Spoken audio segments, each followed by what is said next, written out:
2, 3, go. Good evening, and oh, what an evening it is.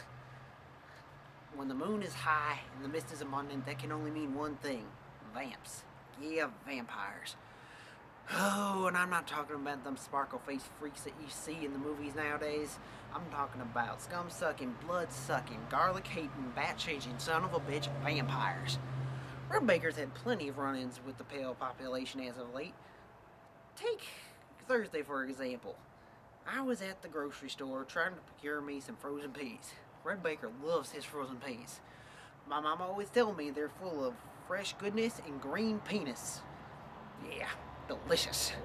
Anyway, I was at the frozen section. I reached in to get me a bag of frozen peas, and out of the corner of my eye, I spotted something. Now, not to alarm myself, I turned over slightly to see if I could see what it was in the reflection of the door. Now, I didn't see nothing. So I turned to my other side. Oh, there's something there. So I turned back to the frozen section door. I looked in. Oh, there's nothing there. So I looked back and oh, there's something there. Now Red Baker's not surprised by much, so I just calmly turned around and oh, sure enough, there was a pale motherfucker breathing down the back of my neck, wanting some old Red Baker's neck juices. Well, I thought quickly.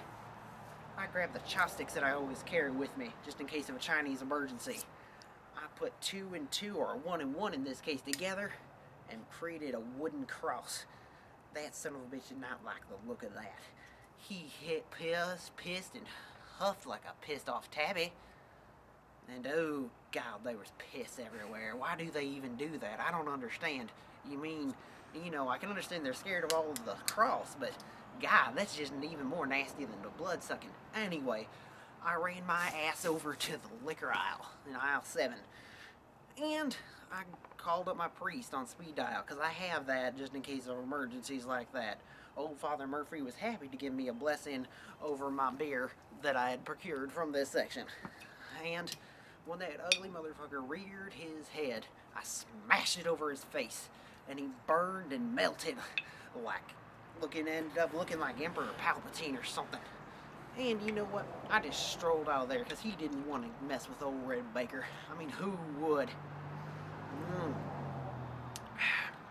Anyway, I went back to the frozen section, grabbed my peas, and walked over to the checkout counter. And then, once I was finished being rung up, I got to say something that I'd always wanted to say. Thank you, you have a nice day, and oh, clean up on aisle 7. Red Baker here, and you have a great night.